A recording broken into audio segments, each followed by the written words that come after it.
Big Boss കാണുന്നതിനോടൊപ്പം Kadakkal Dubai mobile shop നൽകുന്ന 14,000 രൂപയുടെ ലിനോവയുടെ ടാബ്ലറ്റ് സ്വന്തമാക്കാൻ ഈ ചാനൽ ഇപ്പോൾ തന്നെ സബ്സ്ക്രൈബ് ചെയ്യുക. ബിഗ് ബോസ് മലയാളം സീസൺ 6-ന്റെ ആദ്യഘട്ട പല സൂചനകൾ എങ്ങോട്ടേക്കാണെന്നുള്ള വളരെ എക്സ്ക്ലൂസീവായിട്ടുള്ള വാർത്തയാണ് നിങ്ങളിലേക്ക് എത്തിക്കുന്നത്. കഴിഞ്ഞ സീസണിൽ നമുക്ക് ലഭ്യമായ അതേ സോഴ്സിൽ നിന്നാണ് ഈ വിവരങ്ങൾ നിങ്ങളിലേക്ക് എത്തിക്കുന്നത്. കഴിഞ്ഞ സീസണിൽ നമ്മൾക്ക് ലഭിച്ച വിവരങ്ങളെല്ലാം ഏറെക്കുറെ 99% ശരിയായിരുന്നു. വോട്ടിങ്ങിൻ്റെ നില വളരെ കറക്റ്റായിരുന്നു.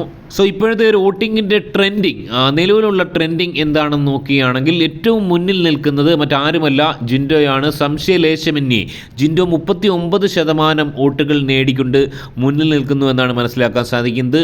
തൊട്ട് താഴെ നിൽക്കുന്നത് വളരെ അപ്രതീക്ഷിതമായി ജാസ്മിനെ മറികടന്നുകൊണ്ട് അർജുൻ എത്തിയിരിക്കുന്നു എന്നുള്ള സൂചനകളാണ് ലഭിക്കുന്നത്. 21% വോട്ട് ഷെയറാണ് അർജുൻ സ്വന്തമാക്കുന്നത്. ജാസ്മിനുമായി നേരിയ വ്യത്യാസത്തിൽ മാത്രമാണ് അർജുൻ മുന്നിൽ നിൽക്കുന്നത്.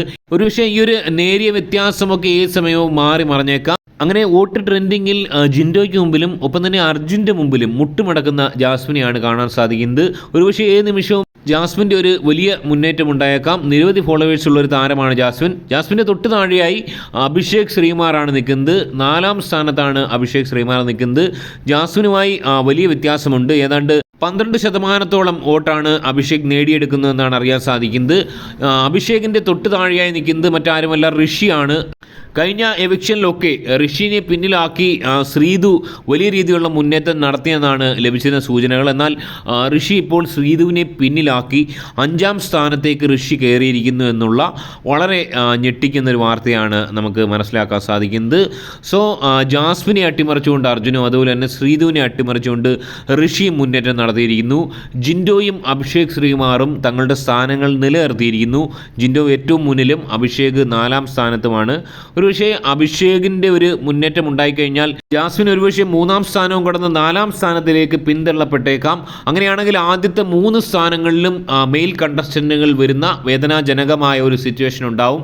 ഞാൻ മനസ്സിലാക്കുന്നത് ജാസ്മിൻ്റെ ഫോളോവേഴ്സ്, ജാസ്മിൻ്റെ ഗബ്രി ആർമി അല്ലെങ്കിൽ ജബ്രി ആർമിയുടെയൊക്കെ വലിയ പ്രവർത്തനത്തിൻ്റെ ഫലമായി ജാസ്മിന് വലിയ മുന്നേറ്റം വരും മണിക്കൂറുകളിൽ നടത്താൻ സാധിക്കുമെന്ന് തന്നെയാണ് മനസ്സിലാക്കുന്നത്. എനിവേ, ജിൻഡോ എതിരാളികളില്ലാതെ മൃഗീയമായ ഭൂരിപക്ഷത്തോടു കൂടി മുന്നേറുന്നു എന്നാണ് മനസ്സിലാക്കുന്നത്. കുടുംബ പ്രേക്ഷകർ അടക്കമുള്ളവർ ജിൻഡോയെ മനസ്സിൽ ഏറ്റെടുത്തു എന്നുള്ളതാണ് മനസ്സിലാക്കാൻ സാധിക്കുന്നത്. ഒരു ഘട്ടത്തിലും ജിൻഡോയ്ക്ക് ശക്തമായ എതിരാളിയാവാൻ ജാസ്മിനോ അർജുനോ സാധിക്കുന്നില്ല എന്നുള്ള അത്യന്തം ഞെട്ടിക്കുന്ന സൂചനകളാണ് ലഭിച്ചുകൊണ്ടിരിക്കുന്നത്. മറ്റത്ഭുതങ്ങളൊന്നും നടന്നില്ലെങ്കിൽ ആദ്യ എവിക്ഷനിലൂടെ 6ാം സ്ഥാനത്ത് നിന്ന് പുറത്തേക്ക് പോകുന്നത് മറ്റാരുമല്ല, ശ്രീതു തന്നെയായിരിക്കും. ഫിനാലയിലെ ആദ്യ എവിക്ഷനിലൂടെ, ഒരുപക്ഷെ ബുള്ളറ്റ് എവിക്ഷൻ ആണെങ്കിൽ കൂടുതൽ മനോഹാരിതമായിരിക്കും. ആദ്യ എവിക്ഷനിലൂടെ ശ്രീതു മടങ്ങിപ്പോകുമെന്നുള്ള ഏറ്റവും ദുഃഖകരമായ ഒരു വാർത്തയാണ് നിങ്ങളിലേക്ക് എത്തിക്കുന്നത്. കൂടുതൽ അപ്ഡേറ്റുകൾക്കായി ചാനൽ സബ്സ്ക്രൈബ് ചെയ്യുക. നിങ്ങളുടെ അഭിപ്രായം കമൻറ്റായി രേഖപ്പെടുത്തുക. മറ്റൊരു വീഡിയോ ആയിട്ട് കാണാം. ബൈ.